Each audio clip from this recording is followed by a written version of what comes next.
What's going on, you guys, and welcome to another episode of the Tyrant Documentaries, brought to you by MMOattack.com, the site where you can get all of your latest and greatest gaming news.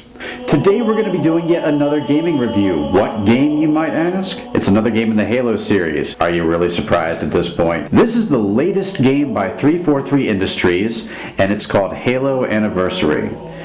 For those of you who don't know, Halo Anniversary is the first game produced by 343 Industries, even though really it's just a copy of a game made by Bungie. However, 343 Industries is calling this game a gift to the fans. So now the question is it really a gift to the fans? Well, let's find out.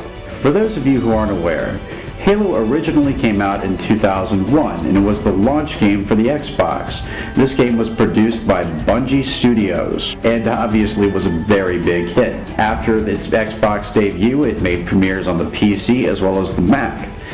Following that, they made several sequels, 2, which sucks, 3, awesome game, ODST, which partially made up for the travesty that is Halo 2, and of course Halo Reach. There have been other games as well, such as Halo Wars, so on and so forth, but let's get back to the review of the actual game. The selling point of Halo Anniversary is that it basically updates the game in high-definition 360 graphics, making it feel like a new game. On top of that, it adds co-op over Xbox Live, skulls, just like in the other Halo games, Xbox Live achievements, and downloadable content for both multiplayer and Firefight modes. Most people will likely be purchasing this game for one of two reasons. Either A, you're a die-hard Halo fan and just have to see this game in high-definition graphics, or B, you've never played Halo 1 before and you can now experience the original Halo without stepping down in graphics. Either way, this is a total win-win. Halo, at least in my opinion, is by far the best game in the franchise, has the most in-depth storyline, and some of the most repeatable gameplay to date. Admittedly, there aren't too many games that can keep me occupied for 10 years. So now the real question is, does Halo Anniversary live up to all the hype? Well, first of all, I will say that the graphics are beautiful.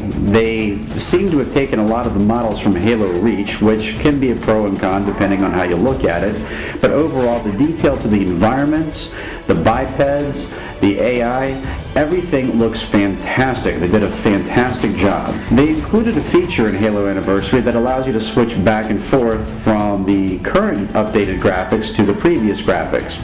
I didn't really get this too much. Yes, it's a cool feature, but it's not really all that necessary, and I feel like that may tax on the engine and the gameplay a little bit more. Personally, if I wanted to play the original graphics, I'd probably just load up the previous disc. Not to mention I own 4 copies of the game already. Yes, I said 4 copies of the game. I own 2 for Xbox, 1 for PC, and 1 for Mac. So really, there's not a whole lot of reason to have this going back and forth feature other than to say, hey, look how far we've come. That's what she said. But to be fair, it's certainly an interesting feature. The gameplay itself hasn't changed at all, which is awesome because the gameplay itself was fantastic. Personally, and I know I'm going to get some flack for this, I prefer the Halo 1 physics over the physics of the later games that came out. Not to mention I love the fact that all the aliens speak their own native tongue except for the comical grunts. And one of the biggest reasons that I bought this game was to play co-op over Xbox Live. Now, for those of you who don't remember, the only way you could play co-op in the original Halo was on the same console, split screen.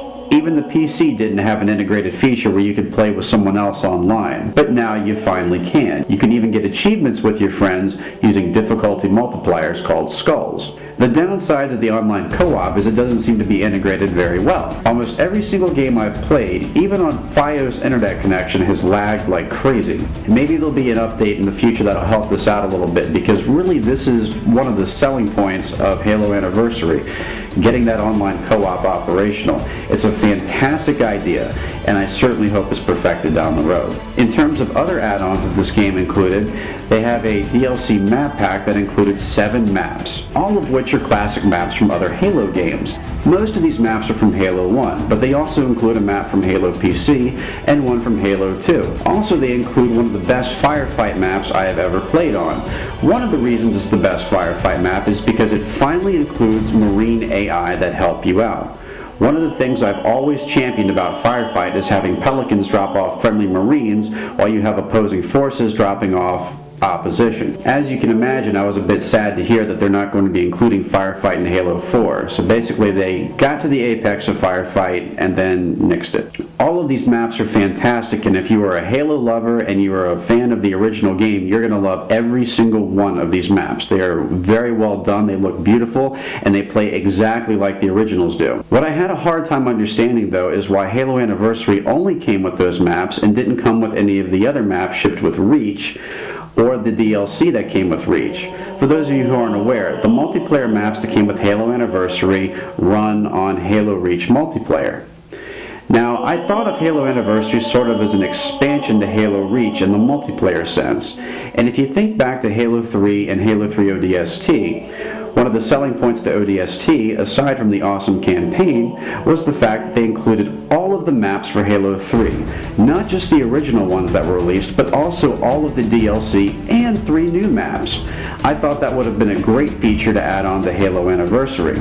Unfortunately, if you want to play all of the Reach maps, you have to also purchase Halo Reach. Now, if you want to play all of the maps on the same disc, Halo Anniversary does include a DLC code in which you can download the maps onto your hard drive and play with your Reach disc inside of your Xbox. I really don't understand why this is there. Basically, the game comes with the DLC, but you can only play those maps. Or you can load up Reach and not play the Anniversary campaign. Personally, I thought it would have been a better move if Halo Anniversary included all multiplayer maps, so you could continue with the latest campaign without having to switch back and forth. Or you wouldn't be an all-for-none sort of deal where you got some of the maps but not all of them in case you didn't buy Halo Reach. All in all, Halo Anniversary is a fantastic game and probably one of the biggest ones I've looked forward to in the last couple of years. To this day, the original Halo campaign remains to be my favorite of all time, and being able to experience it in high-definition graphics with the promise of co-op, plus the skulls and the achievements, makes it better than ever.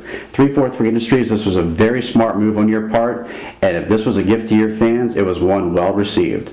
It's certainly one I've enjoyed playing and will continue playing long into the future. Thank you for watching the Tyrant Documentaries and our first episode in high definition, and brought to you by MMOattack.com. Stay tuned for new episodes every week, and as always, I'm the Tyrant, and thanks for watching.